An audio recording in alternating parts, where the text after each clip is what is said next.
Right, it's Friday, it's just after 12. I'm here with my weekly catch up with Marc White. How you doing, Marc? Yes, good mate. Good stuff. Right, we're back at Meadowbank. Nice to be doing a live update from down here, and it's great to see the guys out there working hard and I know, mate. We've got getting things ready.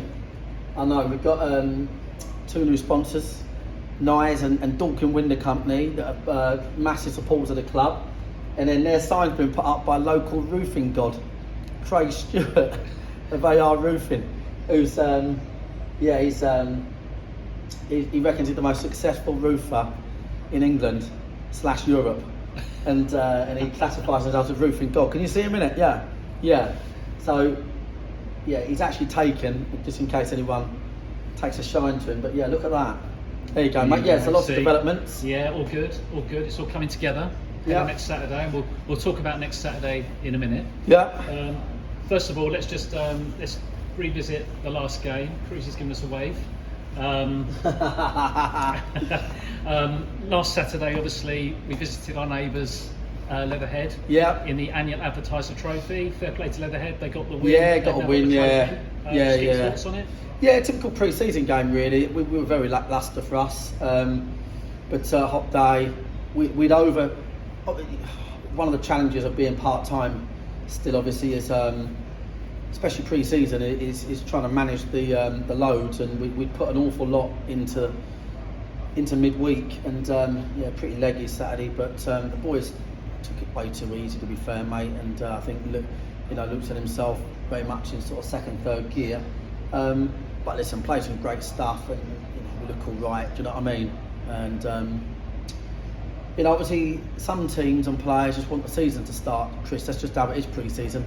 You can dress it up all you want, it means nothing. We've got players here that have won at Wembley 3 times, and you know what I mean, like captain teams and all sorts of things at Wembley, and to a degree they just want the whistle to go. We had a big end to the season, but look, great game in terms of hospitality. Really appreciate Leatherhead and hosting that game, which is an annual fixture we enjoy. Be back here next year. Yeah. And we were trying to win it about 46-0. Yeah, well, there's obviously a lot of football to be played in the meantime. Yeah. Now, we'll talk about the next friendly, the final friendly, in a second, but you've had a couple of sessions with the lads this week, including last night. How are they looking? All right, mate. I think they're a little bit tired, to be honest. Yeah, I think we are a little bit tired. Been sort of training and playing and a lot of heat and stuff like that. I think there's a few boys that wouldn't be where I want them to be yet. There's others that are like completely ready, but I guess that's the same the world over. So it is what it is, really. I think everybody around the place, management team, players, when you're turning up for your first game, when you've done your homework on your opponent and every single player in the team and every single phase of play, and when you start engaging those conversations, everybody's psyche changes, I think. So that week building up to the season tends to always feel a bit different. So I think we do want the season to come. I think that's the bottom line. It's been a bit pre-season ordinarily boring, to be quite frank. I think that's why some supporters avoid it, or some supporters just intermittently visit you. Do you know what I mean? I think everyone wants the whole season to start. We're really excited. We're delivering the best level of football ever in our local town, and it's a great achievement to be where we are. Yeah, and we've got one pre-season game to go, rescheduled tomorrow. So we were at home, but now we're away. It's behind closed doors against Chelsea. Yeah. Down at Cobham Training Ground. Yeah. So. Appreciate Robbo and organising that down there, which is great for us, really. Obviously, be a tough test. One of the sort of few very elite clubs and with the best youngsters in the land, really, in Europe arguably. It'll be a tough test, but I think it's quite good actually to go into a game where we might not expect to have as much ball as we normally do, and the players mentally having to adjust, because if it weren't for that, probably that wouldn't have happened until next week, the first game. But tomorrow they'll have to really adjust to what's going on around them, and be good to see how they cope with it. And obviously we really appreciate Chelsea hosting the game and letting the sort of families that come in and watch the game as well. So yeah, happy days really, to be fair. Looking forward to it. Yeah, absolutely.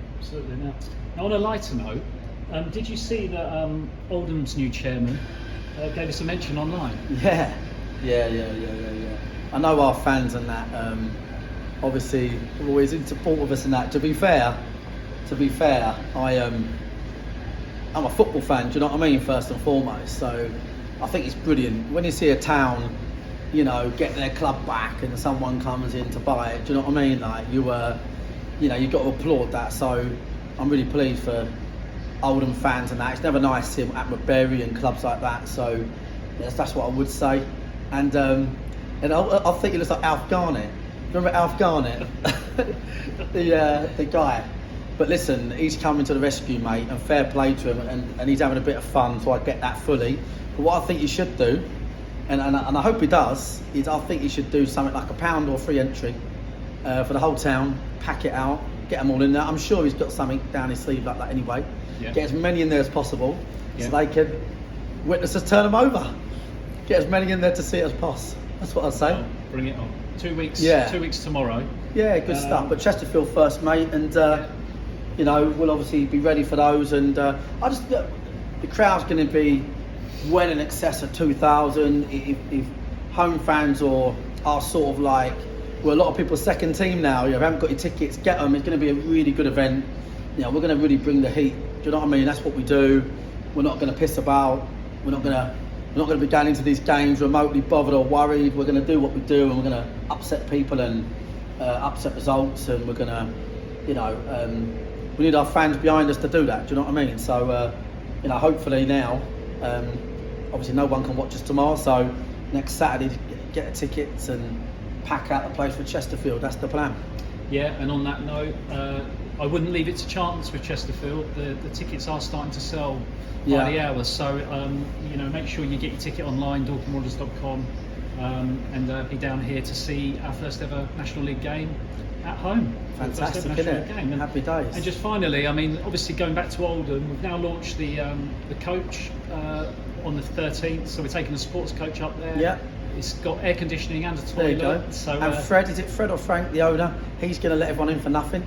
So, you know, 45 quid, free trip. That's it. And, you know, also be part of a celebration for that town. Do you know what I mean? Because people shouldn't underestimate what it's like to have. I mean, as an old Wimbledon fan who had their, you know, me personally, who, you know, witnessed the club get franchised, it's a big deal when you're a fanatical football fan and someone runs your club badly. So it'd be good to be part of that celebration. Free entry, ideally a free bovril and chips with gravy or something. That'd do. There you go. So we'll get amongst that. You heard it here first. Yeah. Wanderers fans, book your seats. Get on there. Yeah. All right, Mark. Well, lovely stuff. Thanks for your time. Cheers, mate. Enjoy Chelsea tomorrow. Cheers, mate. And we'll catch up next week. See you later. Cheers.